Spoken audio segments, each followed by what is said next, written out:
ប្រកបណាស់មានស្ត្រីម្នាក់មកពីកុសម្ព័ន្ធជូហៃណាស់បានមកជួបរ៉ូស៊ូលឡោះសល្លឡោះអាឡៃហ៊ីវ៉ាសល្លាមក្នុងសភាពជាអ្នកមានផ្ទៃពោះដោយសារការសហាយស្មន់នាងបាននិយាយថាអោរ៉ូស៊ូលឡោះខ្ញុំបានប្រព្រឹត្តនៅទោសកំហុសមួយដែលត្រូវដាក់ទោសសូមលោកដាក់ទោសខ្ញុំមកនប៊ីបានហៅអាណាព្យាបាលរបស់នាងរួចមានប្រសាសន៍ថាថែរក្សានាងឲ្យបានល្អហើយនៅពេលដែលនាងសម្រាលកូនរួចចូលនាំនាងមកជួបខ្ញុំអាណាព្យាបាលរបស់នាងបានធ្វើតាមរ៉ូស៊ូលឡោះលុះដល់នាងសម្រាលរួចហើយក៏នាំមកជួបលោក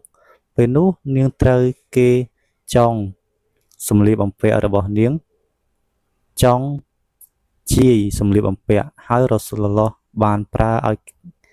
យគប់នាងនឹងដុំថ្មក្រោយមកលោកបានសាឡាតឲ្យនាងខណៈនោះអ៊ុម៉ាត់បាននិយាយថា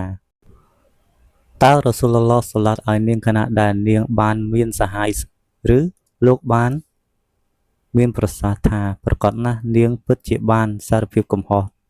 តើបាត់មួយប្រសិនបើគេបែងចែកការសារភាពកំហុសរបស់នាងឲ្យអ្នកនៅរស់នៅម៉ាឌីណាចំនួន70នាក់នឹងគ្រប់គ្រាន់សម្រាប់ពួកគេតើអ្នកមានជួបប្រទះនៅការសារភាពកំហុសតើបាត់ណាដែលល្អជាងនាងដែលបានបូជាខ្លួនចំពោះអល់ឡោះនោះ